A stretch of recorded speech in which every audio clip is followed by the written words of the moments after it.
Come on down, we welcome you to Winter Chapel. Yes, we love you. Come on down, we're glad you made it in. Be encouraged, I hope you understand. Come on down, we welcome you to Winter Chapel. Yes, we love you. Come on down, we're glad you made it in. Be encouraged, I hope you understand that we are led by the Spirit and not by the flesh. Your word you receive, all your heart is your rest. We welcome you, yes we love you. We welcome you, God loves you too.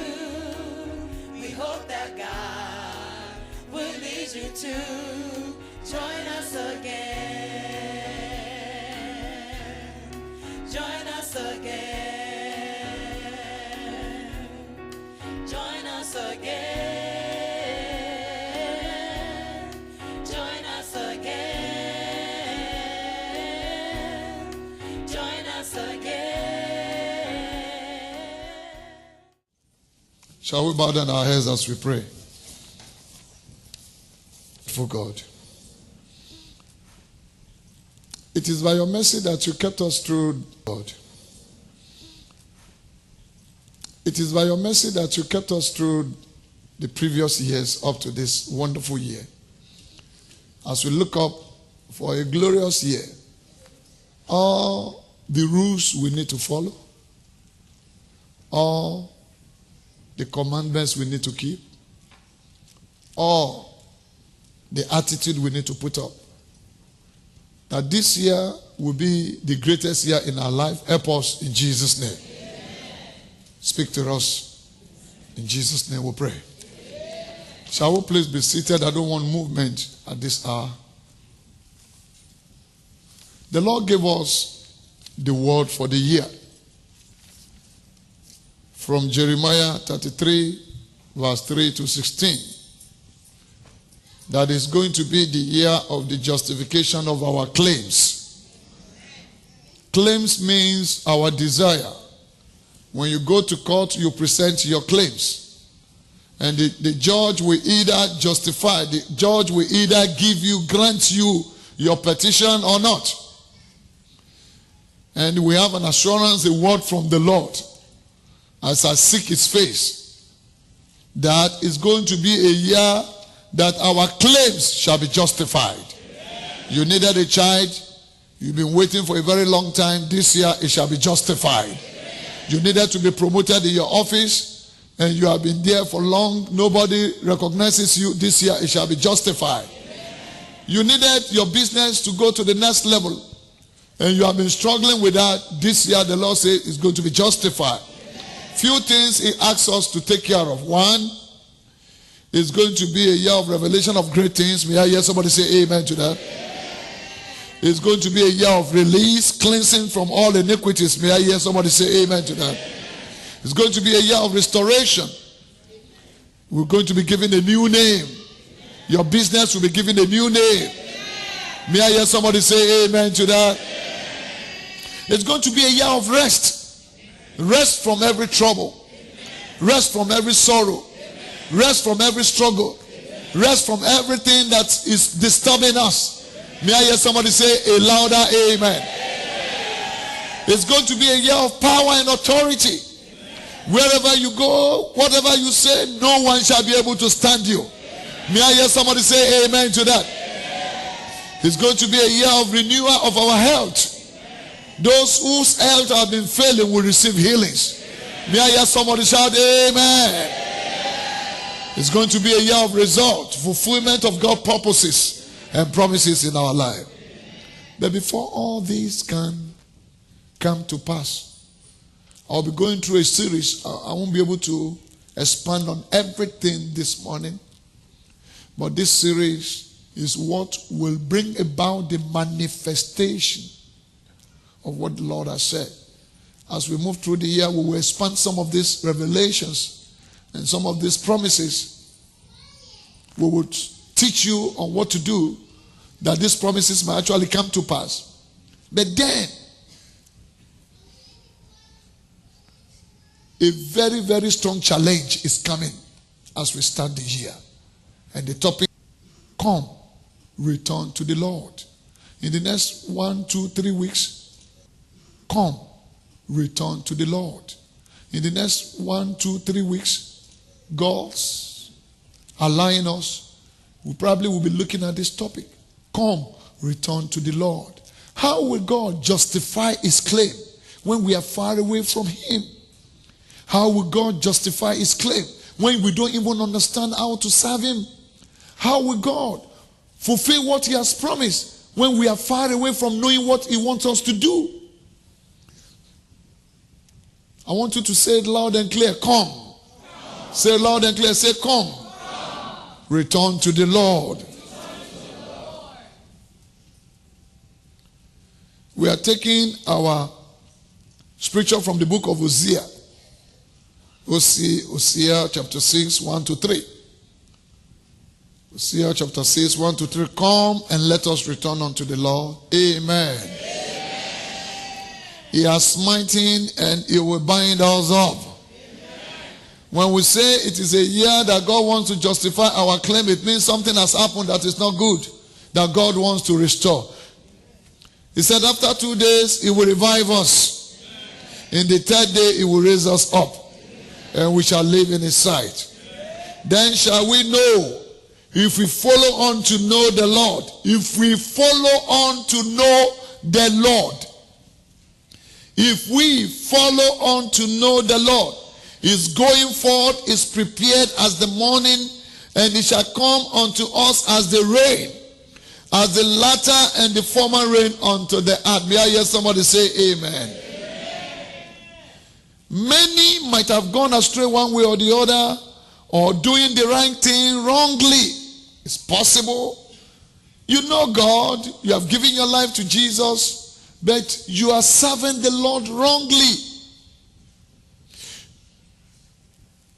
To return is to turn back, is to revert to former and the original way of service. A person may be a preacher, a worker in the church, a devoted member of the body of Christ, yet God do not know you. A church that is divided into different parties will become contentious. It will become weak, useless, if those involved do not return to God. A minister or a worker or member aiming at something else, like fame, power, or gain, aiming at self-righteousness, beside the attribute of Jesus that was crucified, will end up in disaster if they do not return to God. The man that lives for pleasure, the woman that lives for pleasure, for fame, for self, it's only me, my work, my job, me, social parties, social activities. People who live their life basically to fulfill self will on the long run reap vanity. They will reap disappointments. And if they are not careful, sorrow, if they do not return to God. We are going to be considering so many subtopics. If I'm able to do just one or two, the next Sunday we'll continue to look at what does it take to return to God. Point number 1, no one ever returns to the Lord on any matter without first of all going through self-examination. No one can come and say, Lord, here I am, I want to serve you right this year. I need all these great promises, without first of all doing what we call self-examination. Before you can return, you must appraise your state, your present situation. Where do you stand in your service? Are you faithful? Are you committed? Are you dedicated? This is a new year. as we expect the promises of God to come to pass, the first thing is, where do I stand? Am I properly located for the promises? Can the promises of God locate me? Situations of life have made many ask questions like, why is this happening to me, God? If you love me, where are you when I need help? Why won't you bless me before it's too late? How could this happen to me? Yet I serve you. I do all that I need to do. I pay my tithe. And yet many are still crying. Why am I going through all these stuffs? Many are still crying. Why am I going through all these stuffs? Our feelings,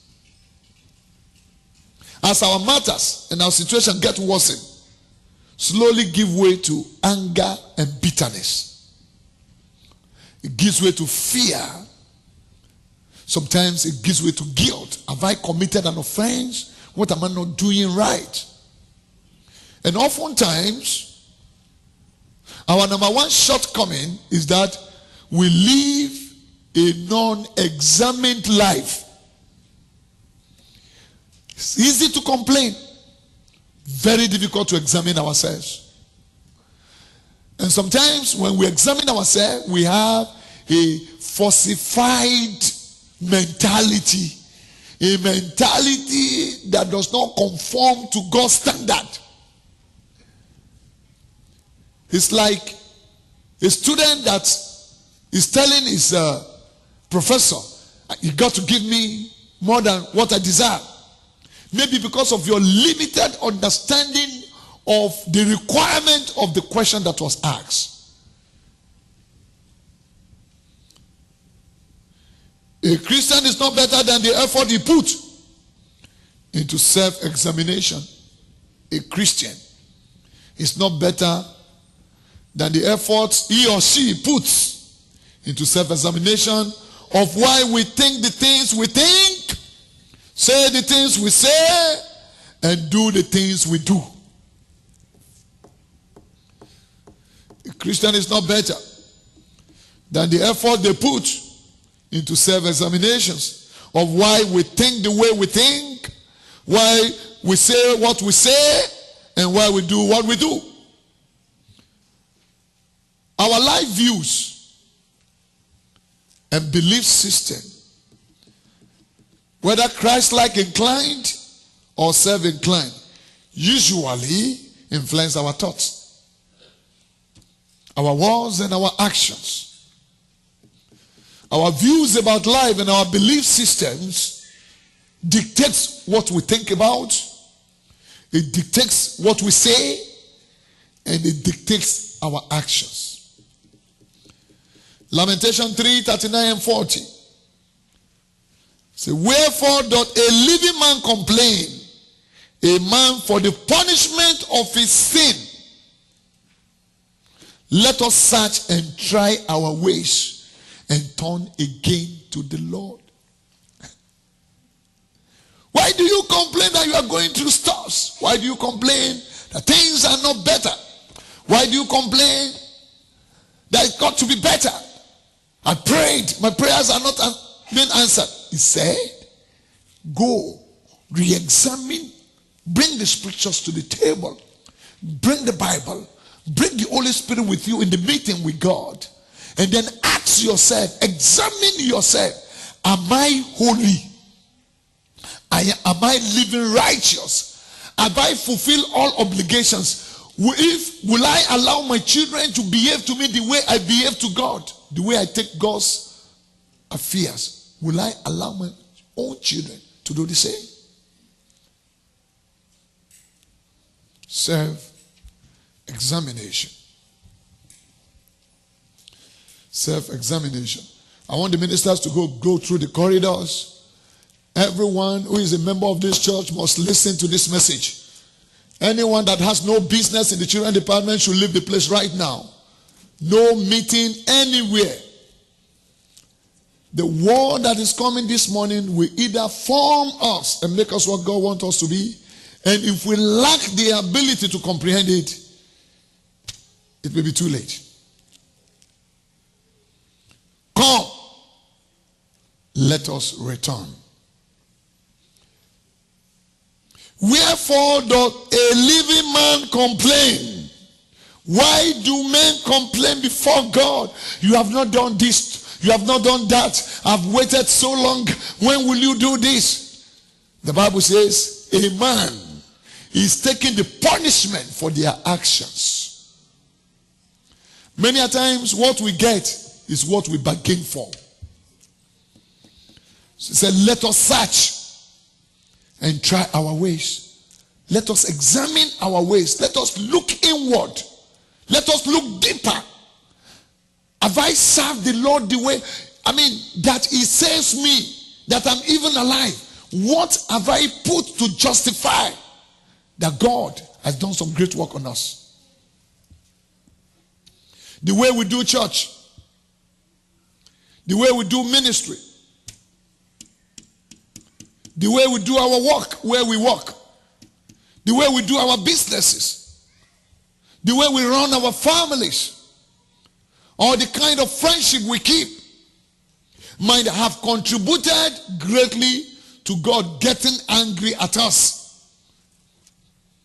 I repeat, the way we do church, the way we do the ministry committed in our hands, the way we do our work where we work, the way we carry out our businesses. Do you make God first in your businesses? When you come in the morning, did you commit the business into the hands of God?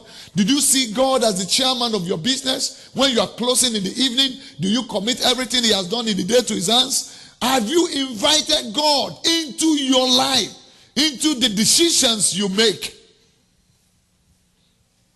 Our thoughts, our words and actions have cost.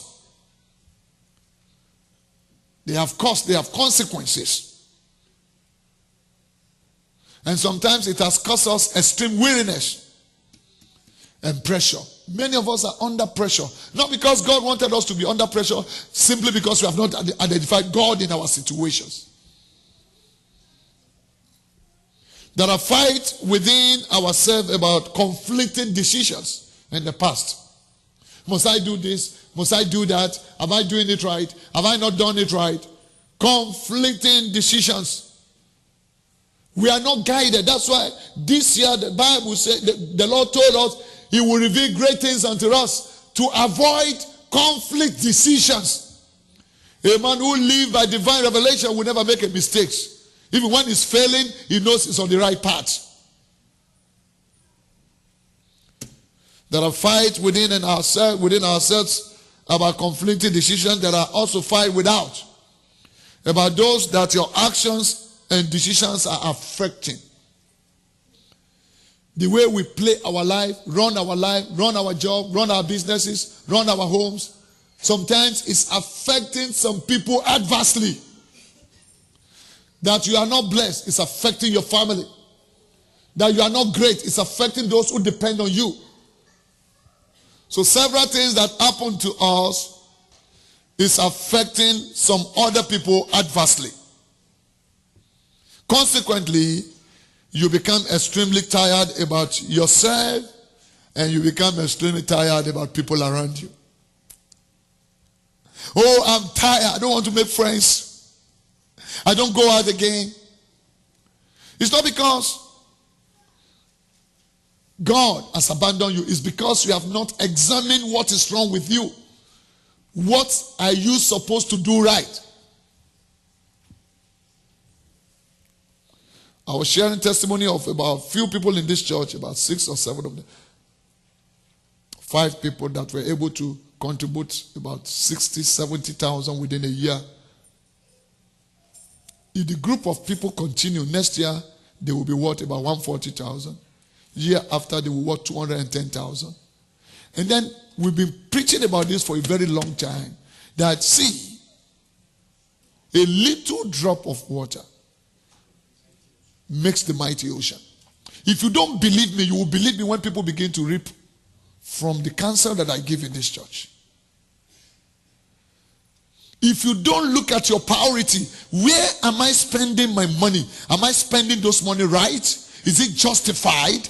Will my children bless me where I put my resources? The input, your spiritual input to your life. If God opened the eyes of your children, would they bless you as a parent that has sown so much spiritual values into their life?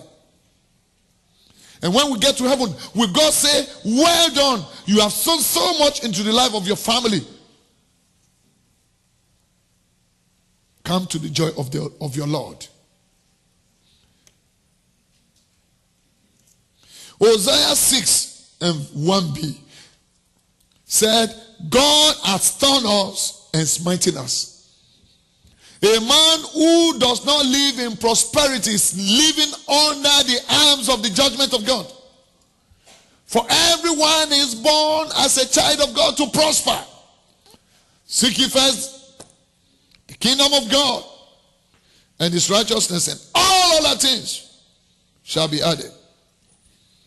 But because we have gone astray, we have not understood clearly our worship. How do we worship God? How can we worship him better? Many of us see church as a social gathering. That's why I was begging the teens to be praising God, and they find it difficult. Some of them frown their faces. Teens, age 17, age 15, they come to the church, they frown their faces. It's because you parent, that is what the kind of training you have trained these children at home. When you see children that are well to go and see Muslims children, see them when they come out in mass. La ilaha illallah, la ilaha illallah, la ilaha illallah, la ilaha illallah. They are not afraid to declare the God they serve. Your own children are finding it difficult to serve the Lord. Shame on you. And God will demand from you. You look them in the church, they will be doing what they like, and you will be watching. You won't correct them. You are expecting the pastor to do everything for you. God is watching for people to repent. Let the training start from your home this year.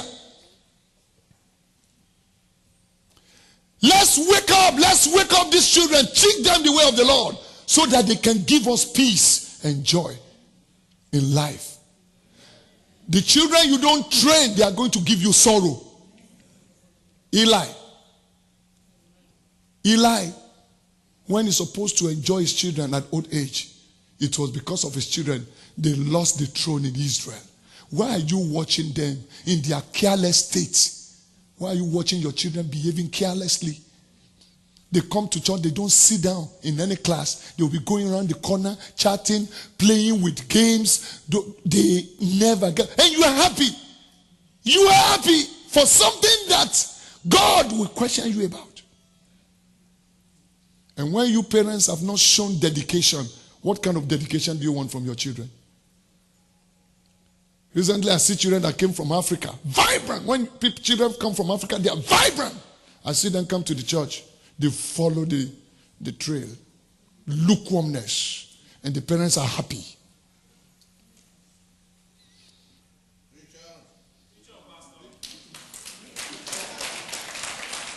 Parents are happy. You want blessings of the Lord, he won't give you unless you tell God. He told Abraham, he said, I know that Abraham, my friend, will teach his children the way. He said, I know that God knows you, that you are doing the right thing, first of all, at home. You go to work, wife go to work. You don't care what happens to these children. Sunday, that you're supposed to wake up and say, look, we don't have any God. Let's go to God. You walk into the church anytime with them. You are so happy. My children are fine, healthy.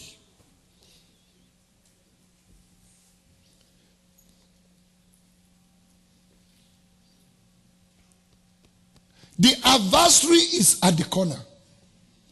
It is the mercy of God we enjoy that we are living.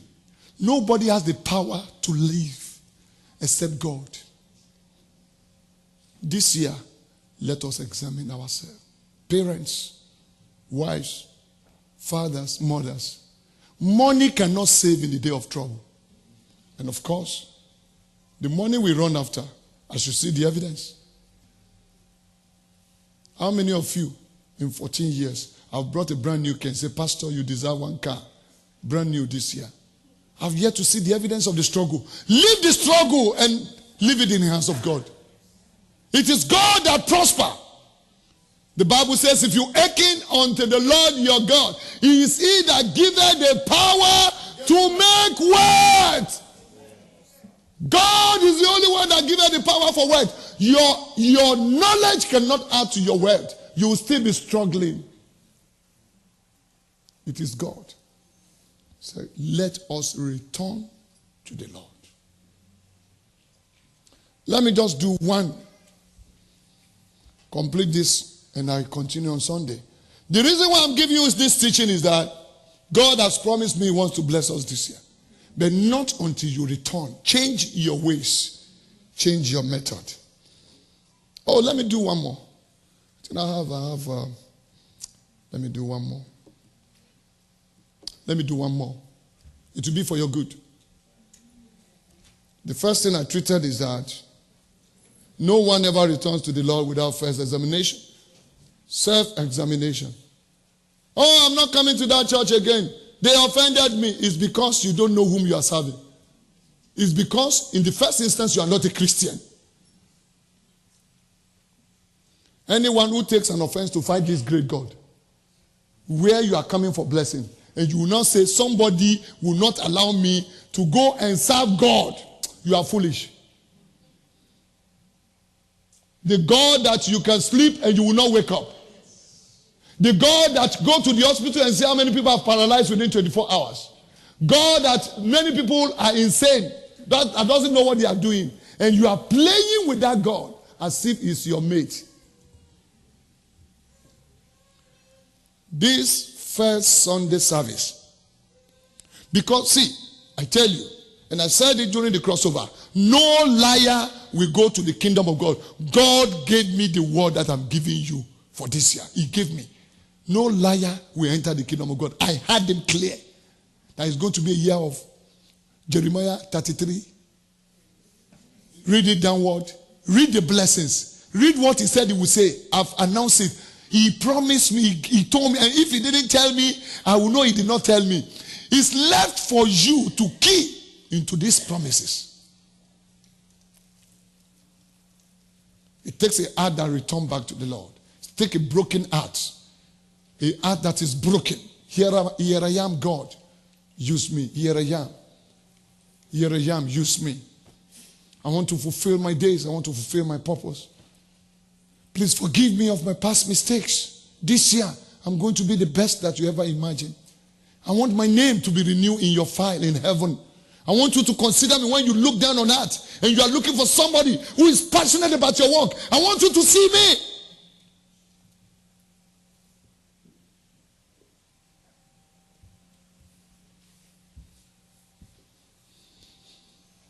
Bow down your heads. Because of our time.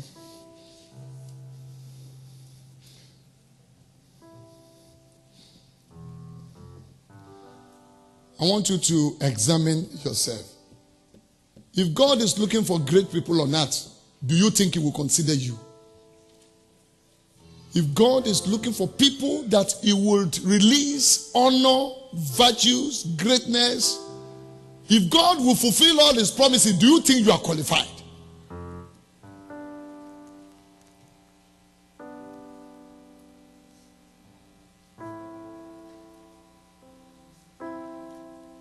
I want you to tell God to help you this year. Tell him to help you this year. We will take this solemnly as you bow down your head. That I give myself away this year for you. That you can use me. I want to serve you. I want to do your will. And if I have one or two people there who wants to, I don't want people who comes here and say if they want to change and then they go about the same way. But a determined change, I will be broken. I yield myself completely. to obey you alone and not to do anything else this year. As I wait for your promise, I want those to come forward. Those who says, I don't come to church regularly before, but I will change my ways because I need your blessings. I am not a worker, but I want to be a worker so that you can identify me. So many things have taken me away from you, but I will prioritize my ways and serve you. Those ones should come to the front. I want to bless you and release the grace for a new life to you. I give myself away. Solemnly. Solemnly. Oh, I give myself away so you can use me. I give myself away. We have only 2 minutes to deal with these people as you are coming to the front. Be telling God what exactly you want this year. I give myself away so you can use me. I give myself away. The Lord is waiting on you to take a bold step. A bold step to say, I want to change my way this year. I want to commit my life to you. I want to serve you. I want to give you my number one priority. I'm waiting for you. If you take that decision, come and join me. I want to pray with you. I'll give you 2 minutes. Just 2 minutes. We'll just pray and we'll go to the next thing.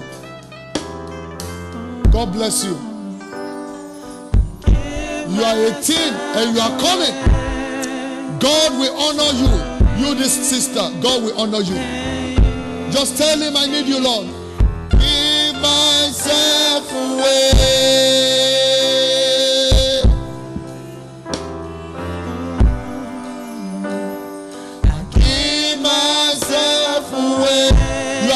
A decision to change the way you serve the Lord. You want to return so that he will restore. To you I belong. Life is not my own. To you I belong. I give myself. God bless you. God bless you. God bless you. God bless you. God bless you. Ask the Lord to help you. That my life is not my own. To you I belong. I give myself to you. Amen. All eyes remain closed. You think if the world, God wants to reward this year, you think you deserve 100%. The just only can live by faith. And except you confess that you are not doing enough and you want to do enough, God cannot single you out. I want to give you 1 minute. Appraise yourself. If you know that what the Lord is giving you is commensurate to your service, just tell him, I thank you, Lord. I've done my best and I'm receiving the best for what I do for you. But if you know in your heart that you deserve to do more than you are doing, stand up from wherever you are and come to the front and say, Lord, help me. Last chance. But if you think what he's giving you as blessing is enough for the work you are doing for him, he will continue to do that in Jesus' name. But if you know you have not served him enough and you want to promise him that I will change my way so that you can give me what I deserve, I give you 1 minute to come to the front. Just lift up your 2 hands. This is the first Sunday of the year. It's not a time, I'm not here to joke at all. We are here for a business. We are here to tell the Lord we need a change in our life. I can't be praying prayers and those prayers will not have meaning in people's life. I want my prayer to have meaning in your life. That you first of all examine yourself. Have I put the best that I need to put? Fine. Maybe you are now understanding me better. Thank you very much. You're understanding me better. Tell the Lord, not me. The Lord, I need the best from you. Help me to give my best to you. Say, I need the best from you. Help me to give you my best.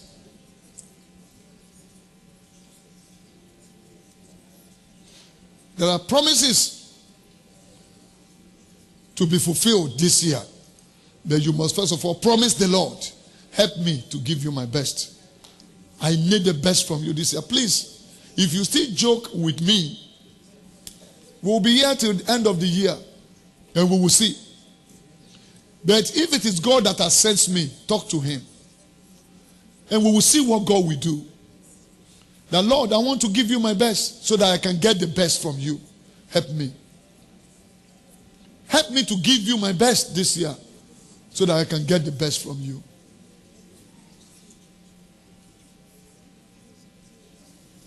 In Jesus' precious name, we have prayed. Can you open your eyes? Nobody knew Matthew, the tax collector, other than the village that he lives as a tax collector. The day he stood up and take a bold step, Matthew is known worldwide in the world. The step you take is bold. It's bold. It's a step of destiny. It's a step that God, I need to serve you better so that you can make me what you created me to be. It's a deal. It's a great deal. For the first Sunday of the year, if you can make this deal with God, I congratulate you. I congratulate you. That for you to stand up boldly, then you must wake up to your commitment. Wake up to your commitment. Many come through life without creating an impact. No impact. Because they have not wake up to the commitment of service. God is tired of the Christians of this day. Christians who are lukewarm. Christians who are not affecting life. Christians who cannot evangelize. Christians who are too big to tell people they are Christians. As you have come out, God will honor your request. If you are not a worker, please see us at the end of the service. If you are a worker, God will remember you.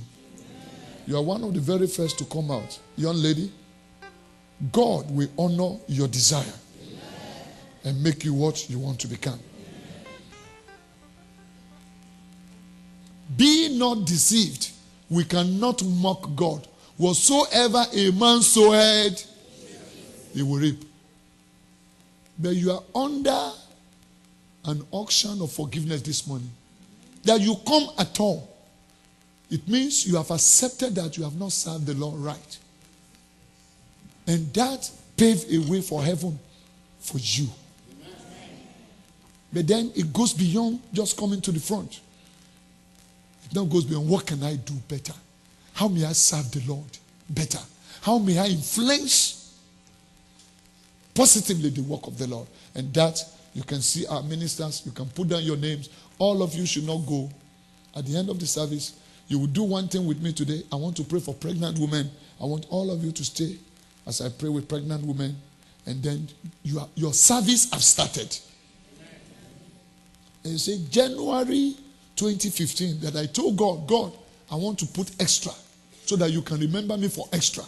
I waited with the pastor to finish. Then we commence from there. Then they will give you a sheet of paper. I want to follow you up. I want to see the way you are growing. I want to see which department you want to serve in the Lord. You can't just confess and sit down. The moment people confess, they wake up to the service. Money will not be your priority. God will be your priority. May I hear somebody say amen to that? Amen. For me, I have been telling you and I keep telling you that for me, I'm not running after money. Money will look for me here. Amen. Here, as I sit here, money will look for me. Because I've given God number one. And so shall it be for you. Amen. Stretch your hands before the Almighty God. Say, Lord Jesus, I've returned back to you this year to serve you faithfully with all my heart. You are my creator. I thank you that I'm still alive. I'm not paralyzed. I'm not sick. By your mercy. That is why I can come forward to promise you that I will serve you this year more than I've been doing before. I need the grace. I need the enablement. I need the unction. I need the power. Please grant unto me. Let me serve you right so that the blessings can follow. I want my life to change. As I serve you, let my life change for good. Intervene in my situation. Fight my battle. And let your name be glorified. Just let's put our hands together. Praise God. My name is Pastor Abraham Adeniji. I want to thank you for watching this telecast this day, and I pray that the Lord bless you mightily. The Bible says, blessed is he that believeth, for there shall be a performance of that which the Lord has spoken. If you live somewhere around our church, please worship with us. And if you don't have an home church, we encourage you to please be part of us. Once again, I say thank you very much and have a beautiful day. That God will lead you to join us again. Join us again.